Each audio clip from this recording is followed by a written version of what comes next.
الحمد لله الحمد لله الذي أرسل رسوله بالهدى ودين الحق ليظهره على الدين كله وكفى بالله شهيدا أشهد أن لا إله إلا الله وأشهد أن محمدا عبده ورسوله إقرارا به والتوحيدا اللهم صل على سيدنا محمد وعلى آله وصحبه وسلم تسليما مزيدا قال الله تعالى في القرآن الكريم أعوذ بالله من الشيطان الرجيم بسم الله الرحمن الرحيم قل إنما أنا بشر مثلكم يوحى إلي صدق الله العظيم. Hadirin sidang Jumat yang dirahmati Allah Subhanahu wa taala. Sepantasnya kita harus selalu bersyukur kepada Allah Subhanahu wa taala yang memiliki nama-nama yang indah, nama-nama yang bagus, yang karenanya Allah berkenan menghadirkan kita di tempat yang diberkahi ini untuk melaksanakan salah satu perintahnya, yaitu ibadah Jumat. Salawat serta salam semoga tercurah dan terlimpah pada junjungan Nabi besar Muhammad SAW, keluarganya, para sahabatnya. Semoga saja juga terlimpah kepada kita sekalian selaku pengikutnya yang setia, yang senantiasa menteladani sikap dan perilaku beliau, serta menempatkan Al-Quran dan As-Sunnah sebagai rujukan kehidupan kita, baik untuk mencapai kehidupan yang bahagia di dunia ataupun kehidupan yang selamat di akhirat kelak. Salah satu pelajaran yang kita bisa petik dari Rasulullah SAW seperti dikemukakan oleh Abdullah bin Samit, seorang sahabat Nabi. Hadis ini diceritakan di dalam kitab Musnad Imam Ahmad. Kata Rasulullah SAW, la tughlu fid din, innama ahlakan nas man kana qablakum al-ghulu fid din. Wahai kaum muslimin, orang-orang yang mengaku beriman, kita semua, janganlah sekali-kali kalian berlebih-lebihan di dalam urusan agama. Janganlah berlebihan di dalam urusan ibadah. Kita diperintahkan oleh Rasulullah SAW untuk tidak berlebih-lebihan dalam perkara agama. Bahkan Allah juga berfirman di surat An-Nisa ayat 171, la tughlu fi dinikum. Ancaman keras dari Allah. Tadi hadis, sekarang ayat Quran. Hadis kadang-kadang orang bertanya, ini hadisnya sahih atau tidak? Tapi Al-Quran tidak bisa. Allah melarang kita untuk berlebihan di dalam urusan beragama, di dalam urusan beribadah. Apa di antaranya? Ibadah. Ya. Pada mukadimah tadi saya kutip surat Al-Kahfi, bagian akhir surat Al-Kahfi itu, nanti di rumah Bapak baca Al-Kahfi ayat 180 atau Quran versi lama dia 181. Di Quran cetakannya macam-macam. Dia beda 1 atau 2 ayat. Quran yang baru itu Al-Kahfi ayat 182. Ya. Apa kata Rasul Allah Subhanahu wa taala? Wahai Muhammad, wahai Rasul, Allah yang ngomong. Qul, katakan kepada umatmu itu, innama ana basyarum mislukum yuha ilai. Sampaikan kepada umatmu itu bahwa sungguhnya aku nih, Nabi Muhammad nih, ya, adalah manusia seperti kalian. Ya. Saya ini Muhammad, Nabi Allah, ya, Rasulullah, tapi saya ini manusia seperti kalian. Ya. Cuma bedanya saya diberi wahyu oleh Allah Subhanahu wa taala. Ya. Mendapatkan wahyu dari Allah Subhanahu wa taala. Memang dalam beberapa versi Nabi Muhammad ini secara jasad juga dia banyak kelebihannya. Berbeda dengan kebanyakan umat muslim yang lain. Saya kasih contoh misalnya, dia lahir langsung dihitan, kita tidak. Memang ada beberapa keistimewaan, tapi tidak menyebabkan kemudian membedakan dia bukan seperti manusia. Tidak, dia adalah manusia seperti kita juga. Ya. Oleh karena itu penghormatan kepada beliau kita disuruh, ya, suruh menghormati beliau. Siapa yang nyuruh? Allah Subhanahu wa taala. Inna Allaha wa malaikatahu yusholluna ala nabi. Ya, sesungguhnya Allah dan para malaikat itu bersolat kepada Nabi Muhammad. Sallu alaihi wasallimu taslima. Wahai orang beriman, bersolatlah kalian kepada Nabi Muhammad itu. Kita disuruh bersolat itu. Tapi solat itu bukan menempatkan Nabi Muhammad itu seperti nabi yang lain. Seperti Nabi Isa misalnya, ya, yang hari kelahirannya itu diabadikan sebagai hari raya. Nabi Isa hari kelahirannya itu diabadikan sebagai hari raya agama tertentu. Islam tidak mengajarkan itu.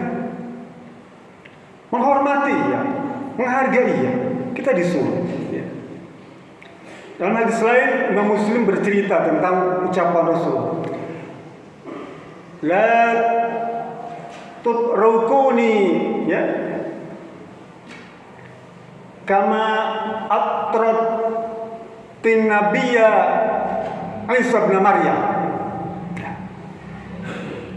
Wahai kaum muslimin, la tutruni, jangan suka melebih-lebihkan diriku. Seperti halnya orang Nasrani melebih-lebihkan Nabi sallallahu alaihi wasallam,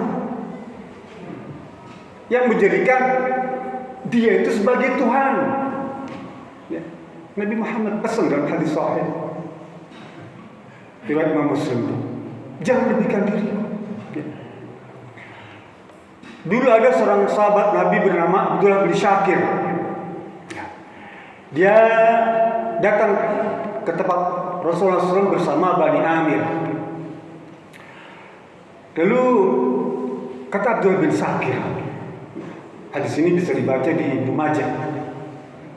Berkata Ibnu Syakir, ya Rasulullah, anta sayyiduna ibna sayyidina ibna. Wahai Rasulullah, engkau adalah sayyid kami. Sayyid itu kata Imam As-Sakir, dia maknanya Arab. Mana sayyid itu adalah Arab, Rob, pembela, pembina Tuhan. Menurut versi bahasa Arab. Lah Rasulullah SAW mendengar ucapan itu, dia kaget. Lalu dia jawab, ya, innani as-sayyidu Allah tabaraka wa ta'ala. Yang namanya sayyid itu adalah Allah Subhanahu wa ta'ala. Hadis dan syarah hadis ini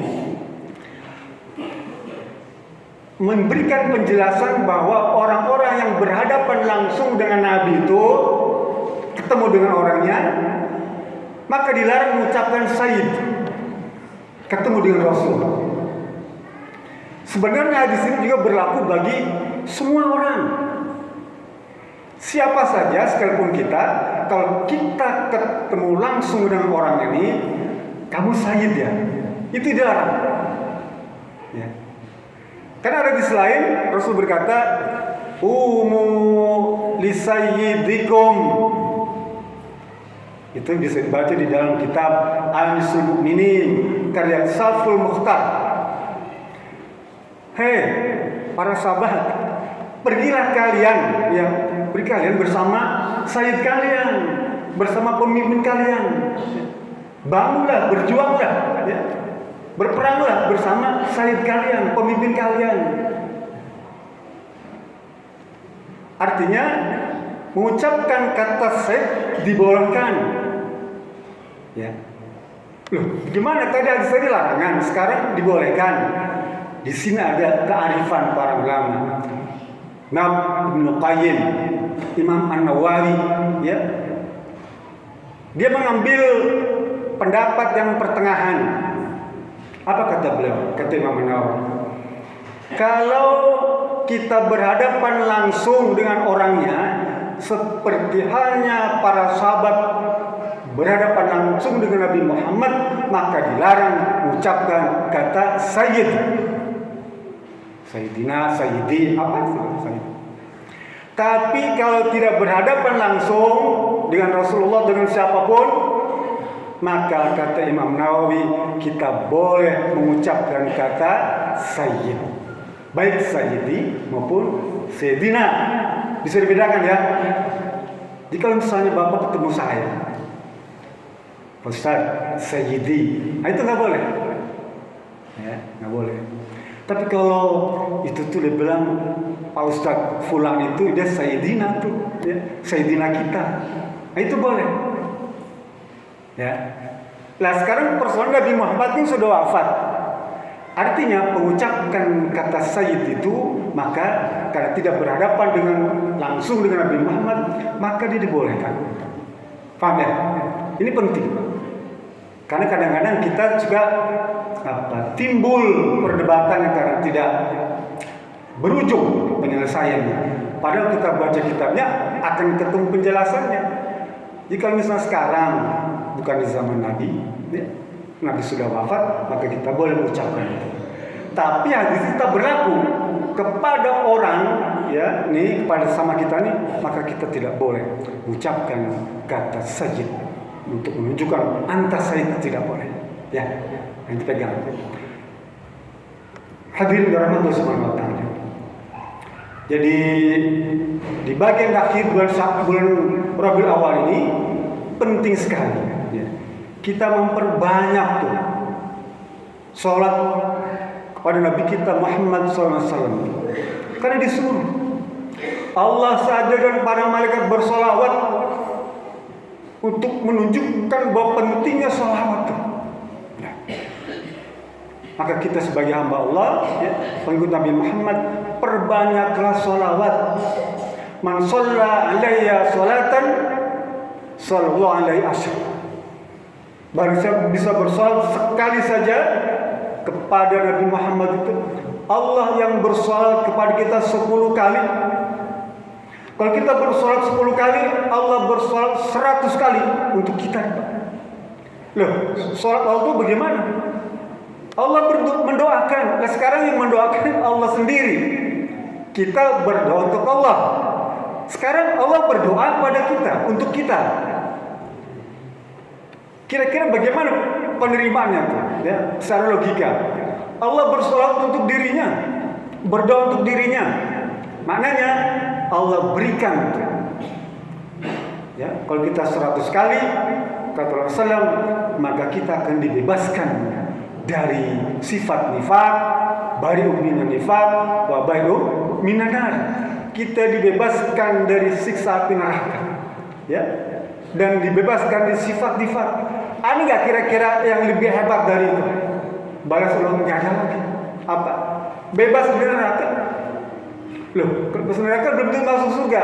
Di akhir itu nggak ada tempat lain Bisa antara surga dan neraka, orang di tengah-tengah nggak ada. Yang ada neraka atau surga.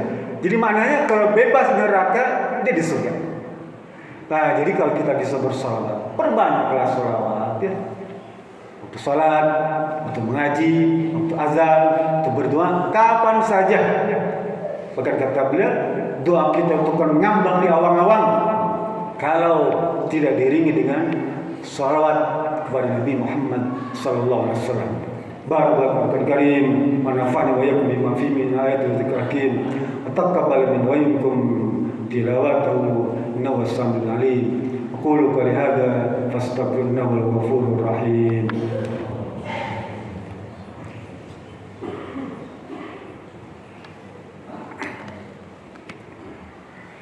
Alhamdulillahilladzi hadana li hadza wa ma kunna linahtadiya laula an hadana Allah.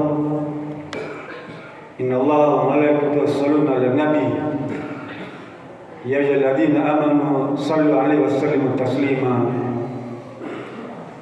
Ya ayyuhalladzina amanu ittaqullaha haqqa tuqatih wa la tamutunna illa wa antum muslimun. Hadirin sidang Jumat yang dirahmati Allah Subhanahu wa taala. Saya akan kutip sebuah kisah yang dimuat dalam kitab Nasyarul Ibad. Kata beliau, dulu ada dua orang laki-laki mewarisi harta orang tuanya yang banyak. Harta warisan telah dibagi dua, ya, separuh-separuh tuh, karena dua-duanya laki-laki, dan meninggalkan 3 lembar rambut Rasulullah SAW. Harta, mal, dan 3 lembar rambut Nabi Muhammad SAW. Kemudian dibagi dua, satu, tinggal satu. Lalu kata yang sulung, ya, potong aja ya, yang satu ini, satu helai rambut Rasulullah ini kita potong. Kata yang bungsu, jangan, ya, jangan. Biar aku saja mengambil semua rambut itu, 3 lembar. Harta ini engkau ambil semuanya. Kepada yang sulung. Yang sulung mewarisi seluruh harta orang tuanya yang banyak itu, banyak sekali. Dan yang bungsu mewarisi 3 lembar rambut. Dirawatlah, keduanya berpisah. Singkat cerita, yang mewarisi 3 helai rambut Rasulullah, kehidupannya maju pesat, sekalipun tidak mewarisi harta orang tuanya. Sementara yang mewarisi seluruh harta orang tuanya, hartanya habis. Sampai kemudian yang mewarisi rambut yang menjadi orang kaya itu dia meninggal dunia. Dan seluruh penduduk kampung itu bermimpi tentang bagaimana kehidupan anak yang bungsu yang mewarisi 3 helai rambut itu. Kata penduduk kampung itu, dia selalu berdampingan dengan Rasulullah Sallallahu Alaihi Wasallam. Ini kisahnya di Basra. Seluruh kampung bermimpi tentang itu, tentang keistimewaan anak muda yang mewarisi 3 helai rambut itu. Dia berdampingan dengan Rasulullah SAW. Yang kemudian seluruh orang kampung itu datang sering berziarah ke makam si pemuda tadi. Mencari keberkahan mungkin, ya. Tapi mereka sama sekali tidak menyembah kepada pemilik kubur itu, tapi dia hanya wasilah. Fazuru, berziarahlah kalian. Kesimpulannya dari hadis ini adalah bahwa memang Rasulullah ini secara jasadnya dia istimewa. Rasulullah, sehingga air liurnya pun itu memberikan keberkahan. Bahkan keringat Rasulullah itu diceritakan dalam hadis Abu Al-Ansari itu memberikan keberkahan yang hebat. Air keringatnya itu, kata Rasulullah, seluruh bagian tubuhku ini memberikan keberkahan. Tapi keberkahan ini tidak diberikan kepada selainku. Artinya apa? Setelah Rasulullah itu tidak ada lagi hamba Allah seberiman apapun tidak akan mendapat keberkahan dari bagian anggota tubuh. Jadi kalau Bapak misalnya datang pada seorang yang mengaku bisa memberikan keberkahan dari bagian anggota tubuhnya, lah, tidak ada. kata hadis itu. Ya. Kalau Bapak meyakini itu, wallah alam, mungkin memiliki hadis yang lain. Tapi yang saya dapatkan, kecuali Rasulullah SAW, seluruh anggota tubuhnya memberikan keberkahan. Ini pegangan hidup kita agar kita bahagia di dunia dan selamat di akhirat. Itu bisa sampaikan. Mari kita sama tutup dengan munajat kepada Allah Subhanahu wa taala. Allahumma shalli ala Muhammadin wa ala tabaraka wa ta'ala saadatina wa rasulil ajma'in. Allahumma ighfir lil muslimin wal muslimat wal mu'minin wal mu'minat al ahya'i minhum wal amwat innaka sami'un qaribun mujibud da'wat ya qadiyal hajat. Allahumma iftah lana futuhal arifin warzuqna fahman nabiyyin bijahid khatamil mursalin. Allahumma faqihna fid din wa 'allimna at-ta'wil wahdina siratal mustaqim. Allahumma arinal haqqa warzuqna ittiba'ah wa arinal batila warzuqna tinabah. Allahumma ja'alna jam'ana jam'an marhuma tafarraqna min tafarraqa ma'suma. Rabbana hab lana min azwajina wa min dhurriyyatina qurrata a'yun waj'alna lil muttaqina imama. Walhamdulillahi rabbil alamin. Ibadallah, innallaha ya'murukum bil ihsan wa ita'i dzil qurba wa yanha 'anil fahsya'i wal munkari wal baghi ya'idzukum la'allakum tadhakkarun washkuru 'ala dzikrikum wa la dzikrullahi akbar.